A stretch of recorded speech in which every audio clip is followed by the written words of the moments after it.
दिवाली के लिए कुछ कपड़े दिखा दो। अरे इसे 300-400 वाले टॉप बता दे।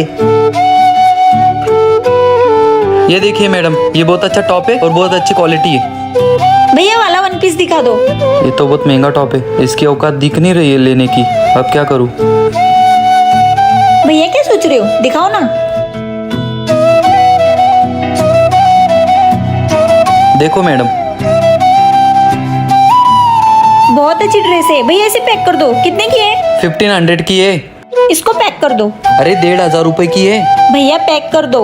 आप हनुमान जी के भक्त हैं तो वीडियो को लाइक एंड चैनल को सब्सक्राइब जरूर कर दो। भैया आपका स्कैनर कहाँ है? ओह, आईफोन जरूर नकली होगा। ये रहा। भैया कर दिए, चेक कर लीजिए। अरे इसमें तो 2000 आए। 500 तुम्हारी टिप। अगर आप ऐसा वीडियो देखना चाहते हैं तो चैनल को सब्सक्राइब एंड वीडियो को लाइक जरूर कर दे दोस्तों। तो मिलते हैं अगले वीडियो में।